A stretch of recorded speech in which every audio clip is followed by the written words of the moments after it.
Chapter 427. Does His Majesty the Emperor speak? Yes, it seems he suddenly collapsed due to a chronic illness and only opened his eyes after half a day.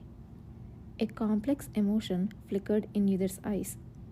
The feeling was that the time had come, as only a few months were left until Emperor Kellusa's departure from the world in his previous life due to the worsening of his chronic illness. But on the other hand, he was not pleased.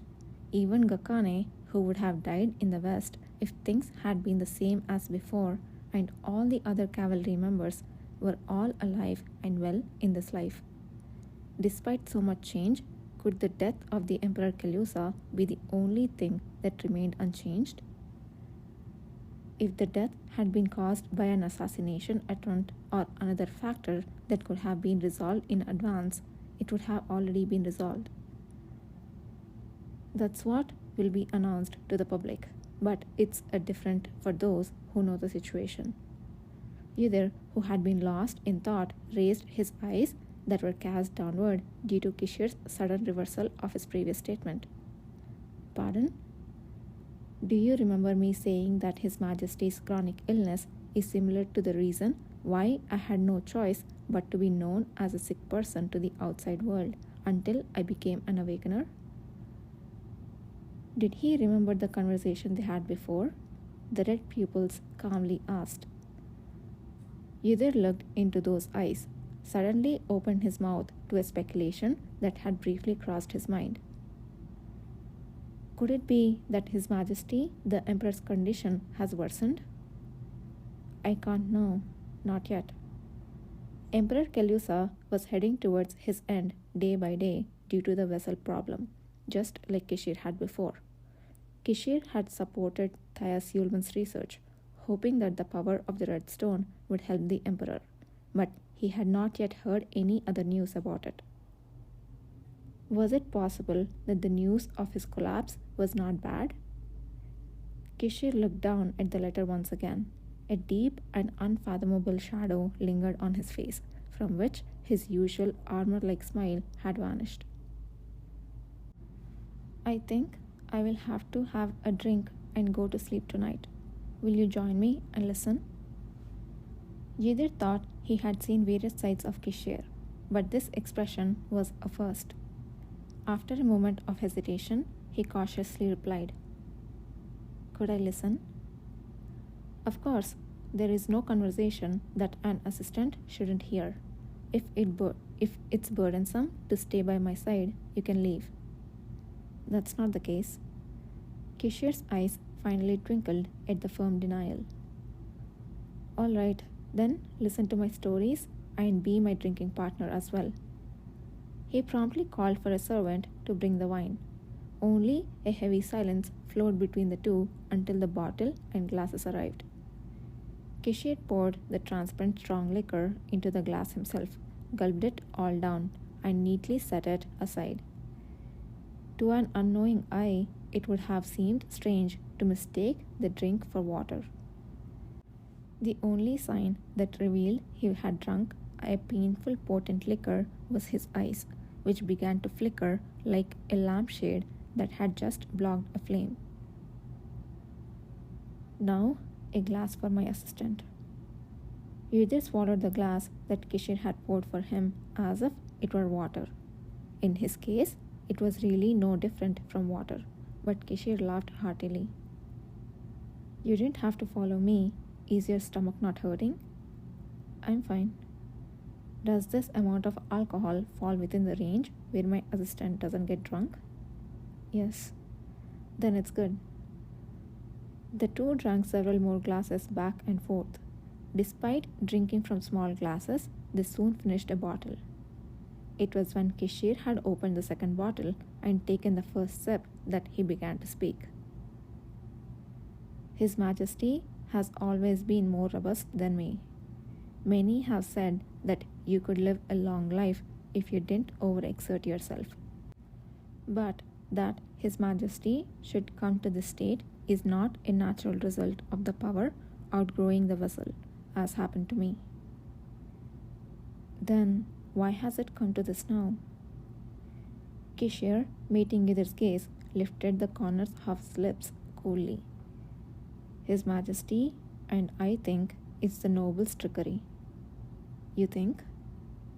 There is no remaining evidence, that's why. ... His Majesty originally knew that it was difficult to have a successor, so he was thinking of adopting one. He wanted to adopt a child, personally favored from the distant relatives of the imperial family, excluding the nobility, as the crown prince. Kishir paused for a moment before speaking again. But the nobles argued that it was unreasonable that the most qualified person should be chosen through fair competition to gain everyone's approval. And so, for the first time, an unprecedented situation arose where the position of crown prince was consented, with each noble family and the imperial family's relatives putting forth candidates. The emperor finally consented only after securing a promise that no one would object if the emperor's side candidate won. The candidates for the crown prince fought fiercely through several tests. The battles, bolstered by the strength of each family, sometimes escalated into life-threatening dangers. Then, one day, during a hunting competition attended by all crown prince candidates, a serious carriage overturning accident occurred. It was clearly an accident targeting the candidate chosen by His Majesty. But the incident escalated as even His Majesty's carriage got caught up in it. Under normal circumstances, it would have been a fatal accident, but the emperor, in a desperate moment, exerted all his power for the first time to save himself and the empress. As a result, both survived unscathed, but the candidate that Emperor Kelusa had wanted to adopt as his heir died, and the emperor's vessel also suffered damage. As you know, after that, the current crown prince and the Diarca family seized victory and took their place. Those who caused the accident might not have known the ongoing vessel issue in the imperial family, but ultimately they achieved great success since the emperor became confined and unable to go outside. I was in Paleta at that time, so I didn't fully understand the situation. Only after I became an awakener and healed did I learn the strange reason His Majesty was confined, citing a strange disease. The emperor not being able to work outside was almost impossible, yet there was no other way. Now that Kashtian, the candidate from the Diarca family, had become crown prince, even inside the imperial palace, they couldn't be careless. At that time, Kishir, having become an awakener and appearing healthy, was like a lost hope returning to them. I told you before, just as the power of the Red Stone saved me, I thought it could also help His Majesty's vessel. In a way, the rapid changes in the world due to the presence of awakeners could be a good opportunity. Emperor Kelusa and Kishir, while protecting and investigating the Red Stone, dreamed once again of achieving their goals in a changing world. Do you remember the magic stone's medium with power separated from the Red Stone that Thias Yulman had created? I handed them over to His Majesty. As close as one was to the power of the Red Stone, and the more one was exposed to it, the higher the likelihood of becoming an awakener. Thus, it was necessary to create an environment where the same miracle could happen to Emperor Kelusa. Therefore, he had requested the most of the stone, except for the amount needed for research, be placed in the emperor's room and never be kept far away. What returned even before a proper result could be confirmed was a letter reporting that emperor had collapsed. His Majesty has an incredibly strong patience, even amid the immense pain of the gradually crumbling vessel. Did this mean that a limit was approaching now that he had collapsed? Keshi drank another glass of liquor, his face solemn.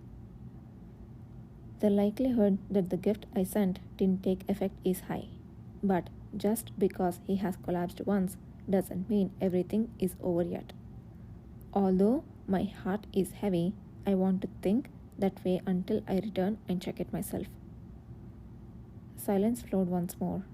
Yidr looked down at the liquor before him and slowly opened his mouth.